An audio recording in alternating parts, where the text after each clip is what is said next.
What a joy, really, to be sitting with all of you, mamash the day after Yom Kippur. And I want to start by sharing with you something that a friend and colleague of mine reminded me. We wish to each other Shana Tova Umetuka. Right? We double the blessing.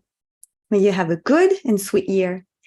And so my friend and colleague was saying this is because the good doesn't always come as sweet. What's good isn't always sweet, right? Sometimes I can go through a difficult experience and it's going to be good, really. I'm going to grow from it, but it doesn't necessarily come as something sweet. This is actually one of the deepest teachings of the Rambam, Maimonides, that what is a remedy for the soul sometimes is bitter. And in the Talmud, it says that En Yamim Tovim LeIsrael Ke Tu Bishvat V'Ke Yom HaKippurim.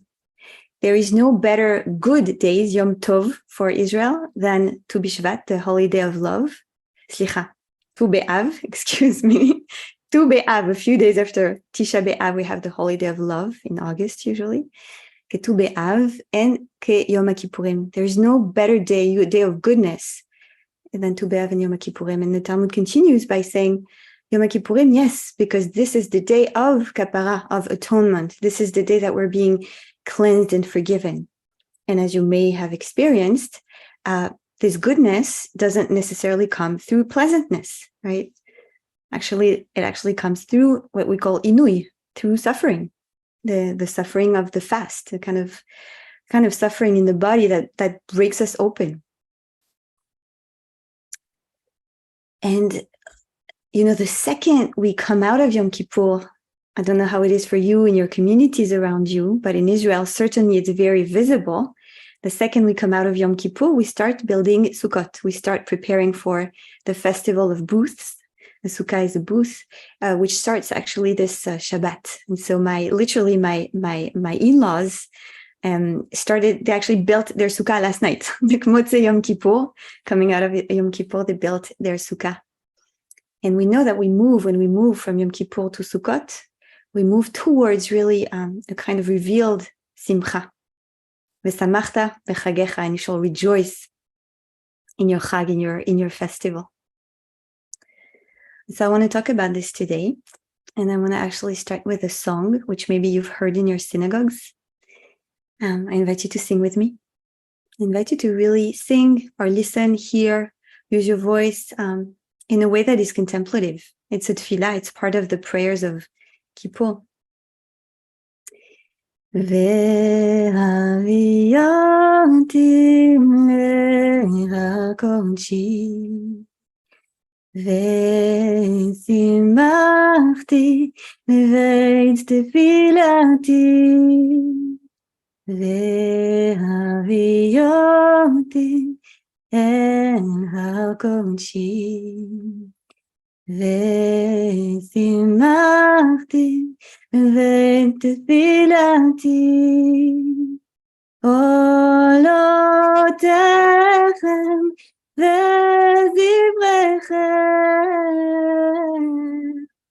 לרצון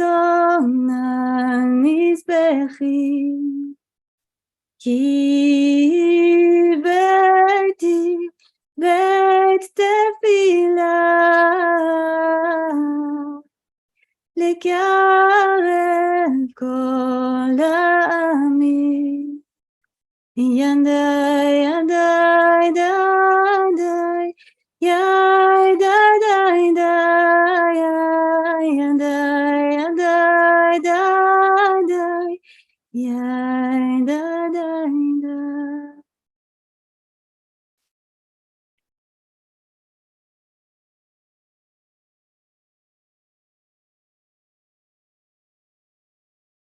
God kind of promising to kind of bring us back to his holy mountain and to rejoice us in his house of prayer, in their house of prayer. Simcha, joy. And saying that their offering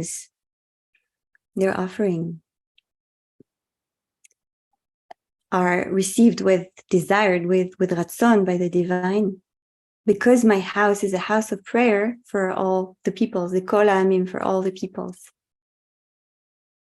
So I love this kind of universal promise, a house of prayer for all, really. I love this tune also. I hope you love it too. And I want to share with you kind of something actually of now, a bit sad, that just happened in Israel on Yom Kippur. You may have heard about it. It happened in Tel Aviv, actually. It happened 5 minutes from my home on Kikar Dizengoff, which some of you may know, with the fountain and all the cafes around.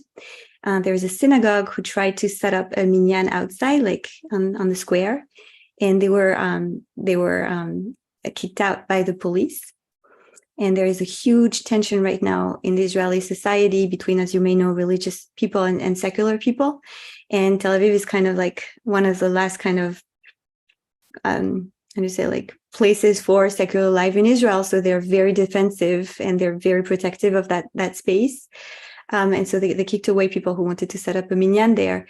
And one of the Israeli politicians, who is quite provocative and known for that, decided to kind of respond by going there, Dafka, and to set up a prayer. And there is a lot of tension right now. Everybody's talking about this, and even people from the far right are saying that he's being provocative. And then I'm reminded of this prayer that we sang yesterday, a house of prayer for all. And so as we go into our learning and in our meditation today, mamash the day after Yom Kippur, I want to invite us again to remember the togetherness that, before even thinking of uniting all peoples, maybe to set an intention to unite ourselves with each other. So I wanted to share this with you, friends, because spiritual practice, connecting, accepting difference, accepting the others, chesed, loving kindness, compassion, these are not just words. These are actually really ways of behaving in the world that are very necessary today. So let's take a breath.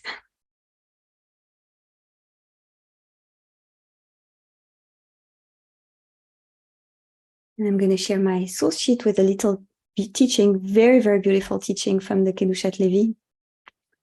Let me see if I can share. Yes, נראה לי שכן. Alors, it's a short teaching from the Kedushat Levi, and I called it a kind of passage from tshuva of fear to tshuva of love.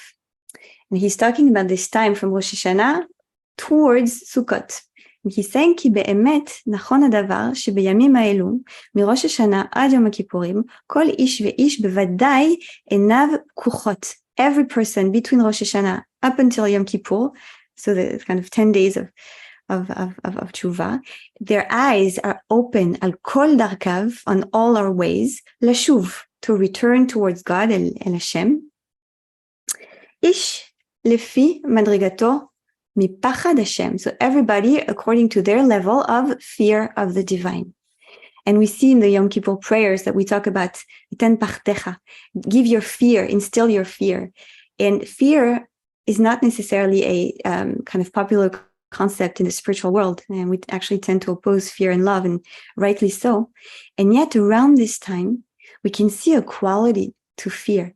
And here I want to really highlight that we're not talking about yir'ah. Yir'ah, which is awe, wonder, deep reverence, and very often mistranslated as fear. Here we're talking about mamash fear, pachad. And that always reminds me of the Zen world. I used to be very much in the Zen world. And in the Zen world, you have these kind of posters in many, many zendos, in many kind of meditation halls. It's a Japanese Buddhist kind of school. And it tells you, wake up, because you're about to die. Life is short. So it's kind of the kind of fear that is just a little kind of needle in the flesh that says, hey, wake up. It's now. Life is now. And it is a matter of life and death, right? So pachad actually has its function now at this time in the year, just at this time of year. Because after, he's saying, ואחרי יום הכיפורים, כשעוסקים במצוות סוכה ולולב וארבע מינים וצדקה, כיד השם הטובה ונדבה, after Yom Kippur, when we occupy ourselves with the mitzvot of sukkah velulav, so the sukkah, the lulav, and the four species, so basically sukkot. He's saying we're kind of emulating in a way the hand of the divine, which is good and generous. We're going back to goodness here. And he says, "V'chova la'avod et Hashem." And here we have this obligation, it's a responsibility to serve the divine, to serve life in joy, besimcha v'tuv lev, in joy and goodness of heart. And then this tshuva is a tshuva from love. And so this is what I wanted to share with you, friends, today. The invitation to move from a tshuva of fear and this kind of sense of emergency that it's a matter of life and death. And you can hear it symbolically, we can be alive without being really alive, but to remember that life is precious and that life is now and that we want to be alive while we are alive, right? There's this kind of intensity from Rosh Hashanah up until Yom Kippur, and then it transmutes itself, like alchemy transforms itself, and it becomes a tshuva of love. The work of tshuva continues after Kippur, but now we're invited to do it from a place of love, from a place of goodness and generosity, goodness of heart. Sukkot is very much a holiday of hospitality, of generosity, of sharing, of opening our homes, opening our sukkah, guests. The text is going to be posted, I think, and it's going to be also shared online. But I want to invite you, the text, you'll have it, and it's going to be posted on YouTube with the video. I want to invite you for now to just listen to my voice and be with me. We're not going to go into the meditation. What matters really are the words I said, and not so much what our eyes or what the intellect is working with. Just the message is this, my friends. We're out of Yom Kippur, and now we're moving from tshuva of fear towards tshuva of love, returning of love, in love. So I want to invite us to sit, returning to this breath, returning to presence in each moment when we notice we kind of drifted away in thoughts, returning with love, returning with love. So take a moment to adjust your posture if you'd like to. Feeling this beautiful body, alive, precious body, just as it is today.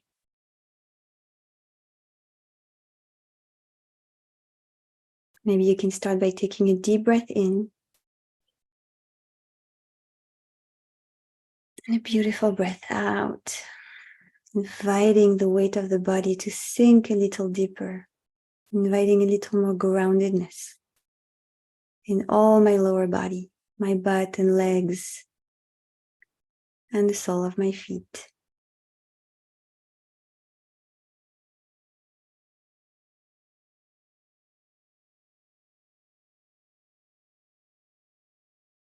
And returning to this moment.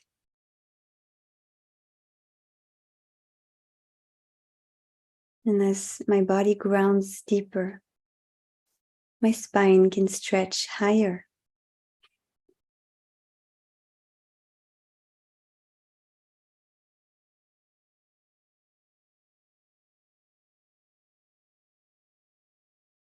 And as my spine stretches from the tailbone to the crown of the head, my shoulders can open and relax.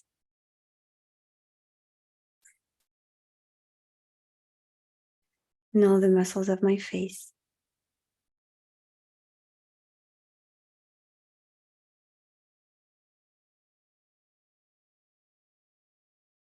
A moment to feel my hands resting on my lap.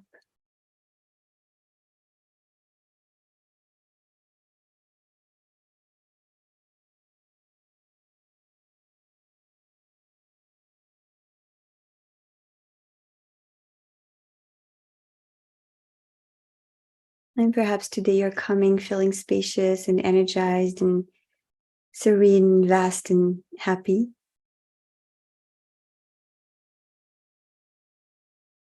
And perhaps you're coming with anxiety, worry, physical pain, emotional pain.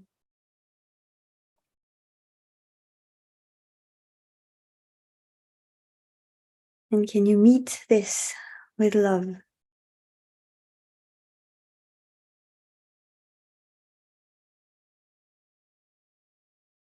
With goodness of heart, like a precious guest. Every sensation, every emotion.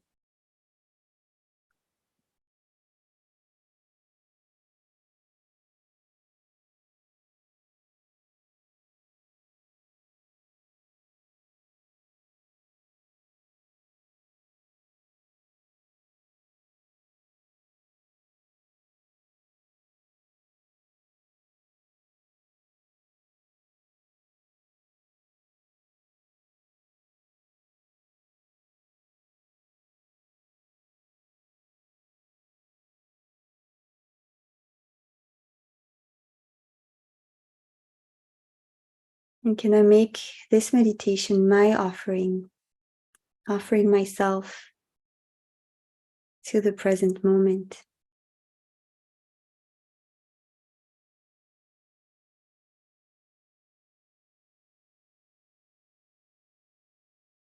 Making my presence, my avodah, my divine service.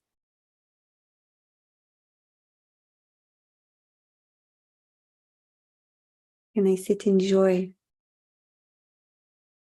and return every time I come back from the trains of thoughts or the daydreaming or the drowsiness. Every time I return to presence, can I make it a return of love?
Feeling this breath returning into me moment after moment, like a return of love.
And returning to my breath every time I noticed that I was gone from this moment, from this body, gone into thoughts, turning to this breath, returning into me. Tshuva of love.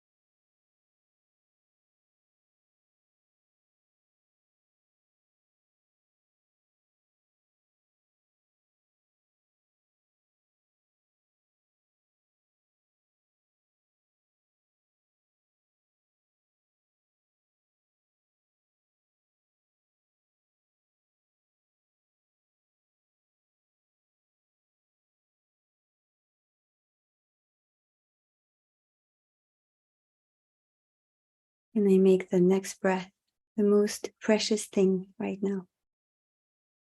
My eyes closed, my body still.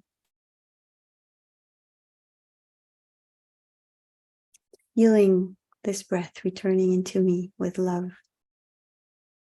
And returning my awareness to this breath with love.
And I make my ability to be fully present in the last minute of this meditation, my tshuva of love, my avodat Hashem, my divine service in joy and in love.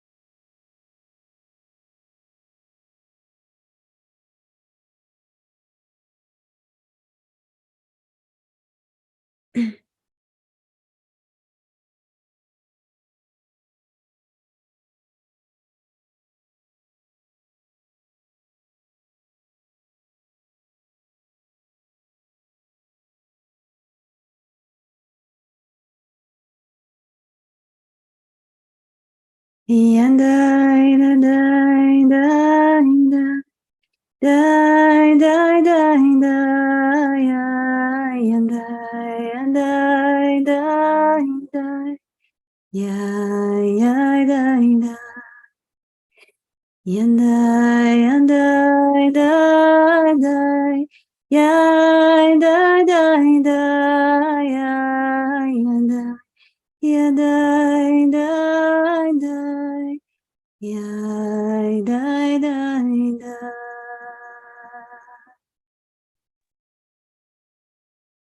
Beautiful breath in and out.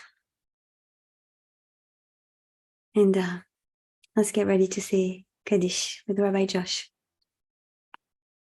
Mira, please feel invited to stay around for a few minutes where we'll have some question and answer time and conversation. If you need to leave, by all means, say Chem Shalom, farewell, but we'll also have a chance to say Kaddish now. If we'll put the text up, and if you have anyone you are holding in mind or heart today as we're saying Kaddish, please feel welcome to put that in the chat. And we will have a chance to unmute as well. So we can make that available, and everybody can, who's saying Kaddish, can unmute and join me. Gadal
Amen.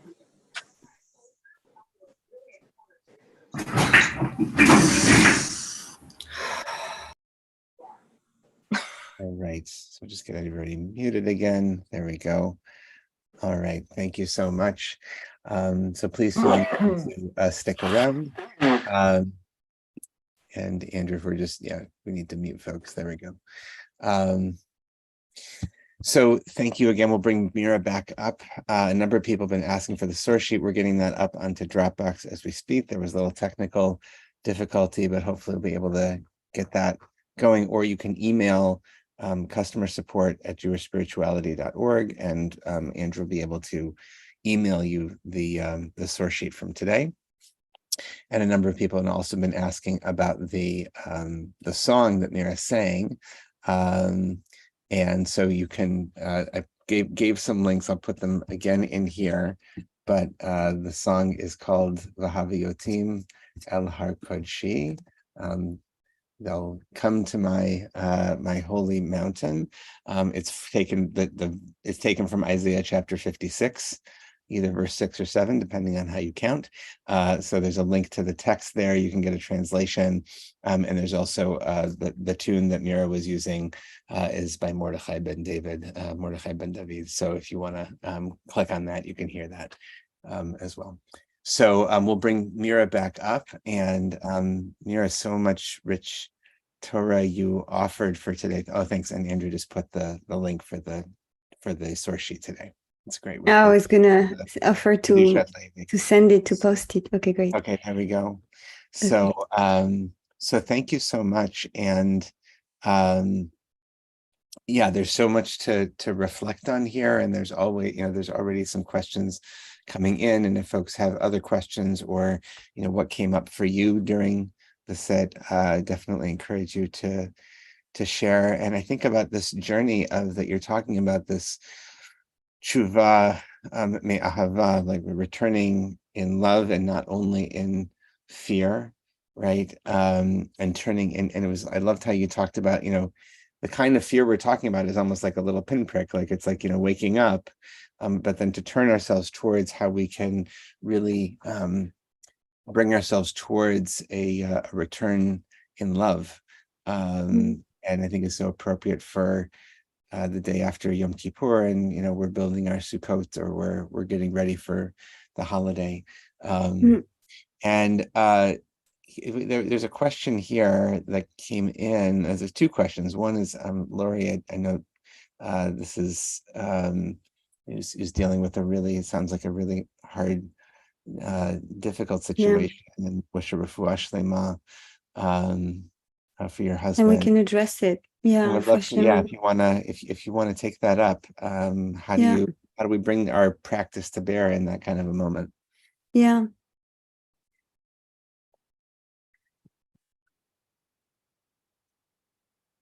Joy, the simcha around Sukkot, is a paradigm. It's like it becomes the kind of frame of our practice.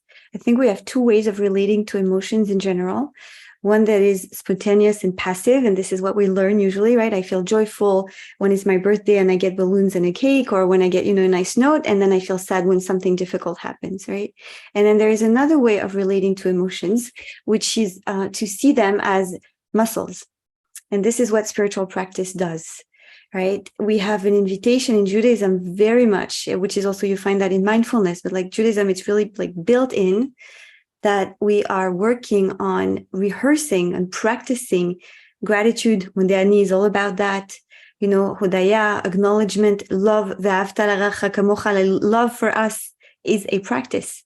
It's not just an emotion that comes up. So we're learning a more mature relationship to emotions, which is not only spontaneous and passive or intuitive, but that is actually a practice.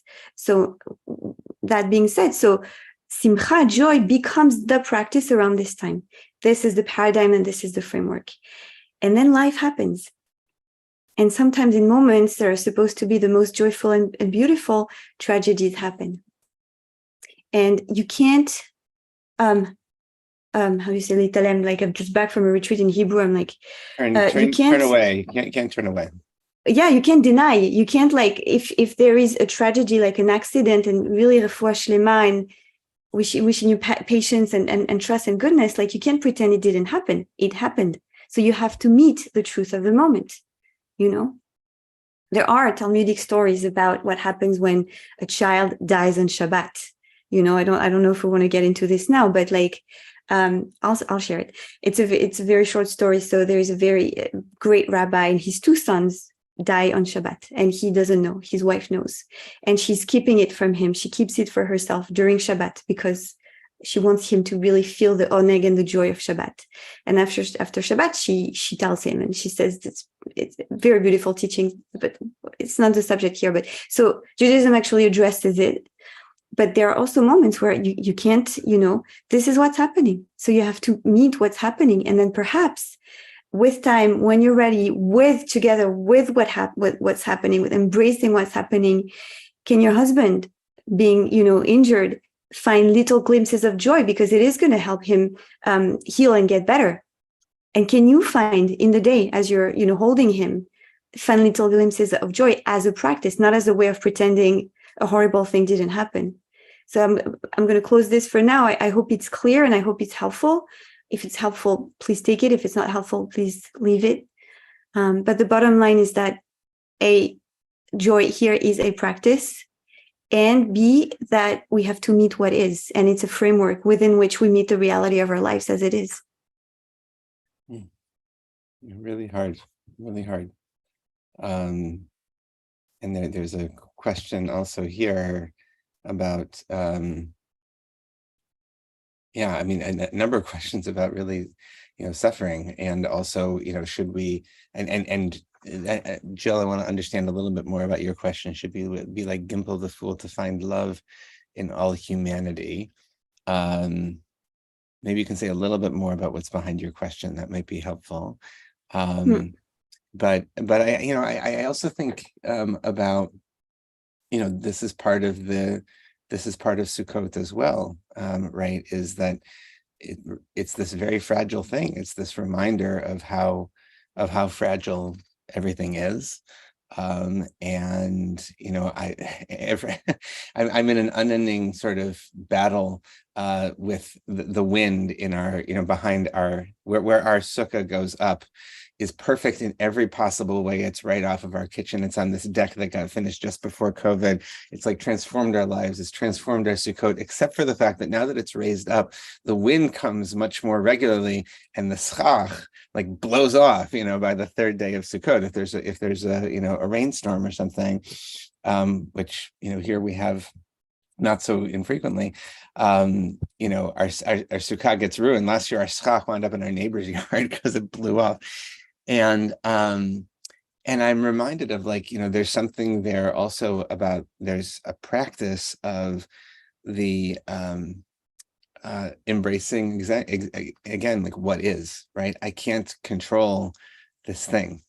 I'm going to create, a frame that hopefully is sturdy, but it's not perfect. And this isn't about perfection, right? It's about, it's serviceable, it's impermanent, it's permeable, it's inside and it's outside. I saw a Facebook post that I had from a couple of years ago, came up on a memory of my son, who's now 10. He was 8 years old. And I thought he summed up Sukkot perfectly. He said, I feel safe, but not safe. I was like, exactly. It was a perfect summation of what Sukkot and I think really what all of our practice is about. May as the Buddhists might say, may you feel safe. May the Holy One help us to feel safe and protected. But also knowing that safety is never absolute, and being able to meet with whatever is with compassion and loving kindness, chesed, rachamim, simcha, shalom. So yeah, that's my drasha on there. But beautiful. So here I see that I wanted to get back to Jill's question. She added that here about the story from Isaac Bashevis Singer. Gimel the Fool was tricked into marrying a woman who was never faithful, but Gimel always loved her and the children who were not his. And so, well, I've been talking. Mira, you want to respond to that one?